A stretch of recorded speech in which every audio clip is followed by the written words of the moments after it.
अस्सलाम वालेकुम स्टूडेंट्स। उम्मीद करती हूँ सब खैरियत से होंगे। स्टूडेंट्स, ऐसा है कि हमने पहले 2 चैप्टर कर चुके हैं। हम आज की इस क्लास में हम अपना नेक्स्ट चैप्टर स्टार्ट करेंगे, जो है ज्योमेट्रिकल ऑप्टिक्स। ज्योमेट्रिकल ऑप्टिक्स में हमने क्या करना है, हमने लाइट के बारे में कि लाइट जो है वो डिफरेंट सरफेस पे जब स्ट्राइक करती है तो उसका क्या इफेक्ट होता है। तो इसमें सबसे पहला प्रोसीजर या सबसे पहला टॉपिक हमारे पास आ जाता है रिफ्लेक्शन ऑफ लाइट। ठीक है, आज की इस क्लास में हम रिफ्लेक्शन ऑफ लाइट को डिस्कस करेंगे। तो हम देखते हैं रिफ्लेक्शन ऑफ लाइट क्या है।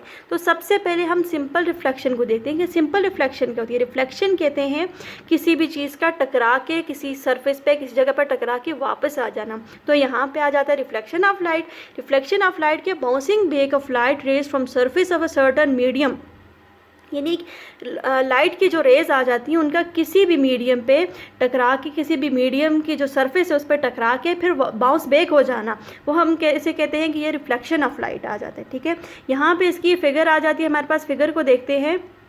ये जो लाइन है राइट, ये हमें ये शो कर रही है कि ये किसी भी मीडियम की ये सरफेस है। ठीक है, इस पे रेज टकरा रही हैं। तो ये आ जाती है एक रेज इस पे आके टकरा रही है, इस पे स्ट्राइक कर रही है और स्ट्राइक करने के बाद वो क्या हो रही है, बाउंस बैक हो रही है, वो वापस चली जा रही है। ठीक है, तो ये प्रोसीजर हमारे पास रिफ्लेक्शन आ रहा है। तो अब हम देख रहे हैं कि इसके अंदर हमारे पास क्या क्या टर्म्स यूज़ हो रही हैं, फिर उससे रिलेटेड देखेंगे कि इस फिगर में वो टर्म्स कहाँ पर यूज़ हो रही हैं। ठीक है, अब हम इसकी टर्म्स पे आते हैं। सबसे पहली टर्म जो यूज़ हो रही है हमारे पास वो है इंसिडेंट रे। इंसिडेंट रे कौन सी होती है? The approaching ray of light.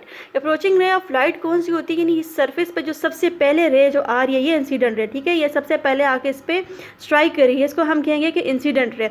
उसके बाद हमारे पास आ रही है रिफ्लेक्टेड रे। रिफ्लेक्टेड रे कौन सी है? The ray of reflected light reflected from reflecting surface, यानी जिस सरफेस से रे जो रिफ्लेक्ट होके वापस जा रही है उसको हम कहेंगे कि ये रिफ्लेक्टेड रे। यहाँ पे रिफ्लेक्टेड रे हमारे पास ये वाली आ रही है। ठीक है, जो इस पॉइंट पे टकराने के बाद वो रिफ्लेक्ट हुई है। उसके बाद हम आ जाते हैं, हमारे पास नेक्स्ट पॉइंट है हमारा point of incidence. Point of incidence कौन सा होता है? The point eight which the incident रे स्ट्राइक द रिफ्लेक्टिंग सरफेस, यानी ये ओ पॉइंट जो हमारे पास आ रहा है यहाँ पे लिखा हुआ भी है point of incidence. Point of incident कौन सा होता है? जहाँ पे इंसिडेंट रे और रिफ्लेक्टेड रे लाई कर रही होती हैं, यानी इंसिडेंट रे आके जब टकराती है वो इस पॉइंट पर टकराती है और टकराने के बाद या स्ट्राइक करने के बाद फ़ौरन से वो वापस चली जाती है। तो जिस पॉइंट पर वो टकराती है उस पॉइंट को हम कहते हैं कि पॉइंट ऑफ इंसिडेंस आ गया। ठीक है, उसके बाद हमारे पास नेक्स्ट पॉइंट आ जाता है नॉर्मल। नॉर्मल कौन सा होता है? Normal line, the line draw at right angle to the reflecting surface at the point of incident, यानी ये नॉर्मल लाइन। इस फिगर को देखते हैं हमारे पास ये नॉर्मल है, ये इमेजिनरी लाइन होती है, ये हमने खुद ड्रॉ की हुई है। ठीक है, खुद ये रे वो ये जो रिफ्लेक्टिंग रे भी नहीं है, ये इंसिडेंट भी रे भी नहीं है, ये हमने एक इमेजिनरी लाइन ड्रॉ की हुई है। किस तरह से ड्रॉ की हुई है? सरफेस के परपेंडिकुलरली। ठीक है, ये नॉर्मल आ जाती है और इन दोनों के ये मिड में आ जाती है। कौन सी किसके मिड में? इंसिडेंट रे और रिफ्लेक्टेड रे के मिड में आ जाती है। ठीक है, उसके बाद हमारे पास आ जाते हैं दो एंगल बनते हैं हमारे पास, एक है एंगल ऑफ इंसिडेंट और एक है angle of reflection. Angle of incidence कौन सा है? The angle between the incident रे एंड नॉर्मल। जबकि एंगल ऑफ रिफ्लेक्शन कौन सा है? The angle between the reflected ray and normal. यानी यहाँ इस फिगर की तरफ आते हैं कि यहाँ पे ये थीटा आई और थीटा आर से इसको डिनोट किया हुआ है। ये थीटा आई जो है ये इंसिडेंट एंगल है। इंसिडेंट रे और नॉर्मल के दरमियान का जो एंगल आ जाता है उसको हम कहेंगे कि वो थीटा आई या फिर वो इंसिडेंट एंगल आ जाते हैं। जबकि नॉर्मल और रिफ्लेक्टेड के दरमियान, रिफ्लेक्टेड रे के दरमियान का जो एंगल हमारे पास बनेगा उसको हम थीटा आर से डिनोट करेंगे, यानी वो हमारे पास है रिफ्लेक्टेड रे। स्टूडेंट्स, अब हम आते हैं लॉज ऑफ रिफ्लेक्शन पे। जो रिफ्लेक्शन प्रोसीजर हमने पढ़ा है उसके जो कुछ लॉज हैं उसको हम एक्सप्लेन करते हैं। इन लॉज को हम क्यों एक्सप्लेन करेंगे कि laws of reflection describe the behaviour of incident and reflected रे।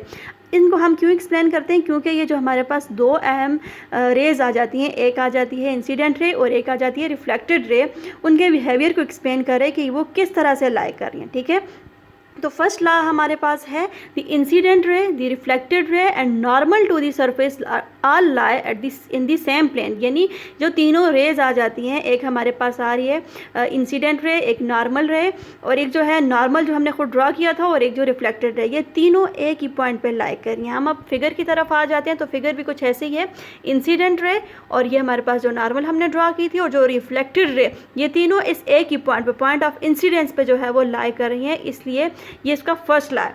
सेकेंड ला क्या कह रहे हैं कि angle of incident theta r, angle of reflection equal to the angle of incident, यानी जो theta i is equal to theta r. ठीक है, हम फिगर की तरफ आते हैं, यानी जितने एंगल पे ये इंसिडेंट रे जो है वो स्ट्राइक करिए उतने ही एंगल से वो बाउंस बैक होगी। यानी इसका कहने का मतलब ये है कि नॉर्मल और इंसिडेंट रे के दरमियान जो एंगल बनेगा वो बराबर होगा नॉर्मल और रिफ्लेक्टेड रे के दरमियान का जो एंगल, यानी theta i is equal to theta are.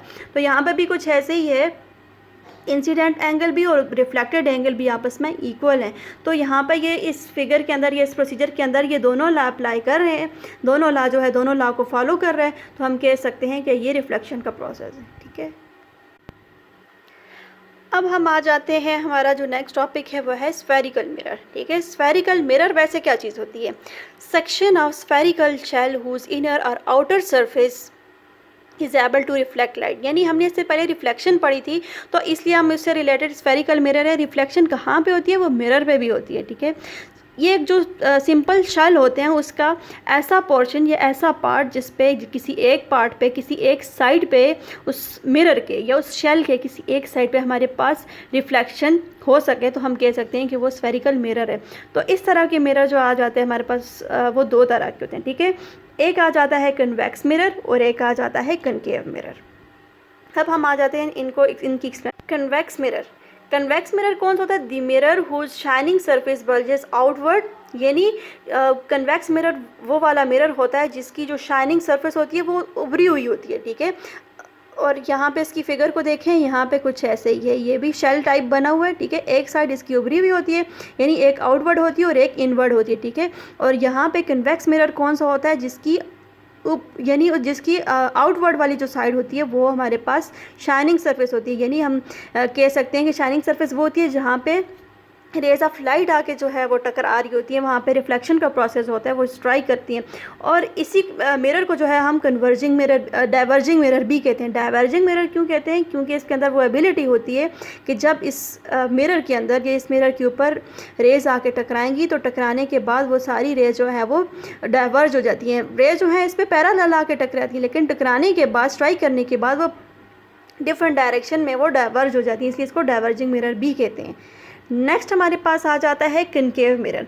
Concave mirror कौन सा होता है? The mirror whose shining surface curve inward, यानी वो मिरर जिसकी जो शाइनिंग सरफेस होती है वो इनवर्ड होती है। शाइनिंग सरफेस से मुराद वो सरफेस जहाँ पे रेज ऑफ लाइट टकराती हैं, जिसकी वजह से हमारे पास रिफ्लेक्शन प्रोसेस हो होता है।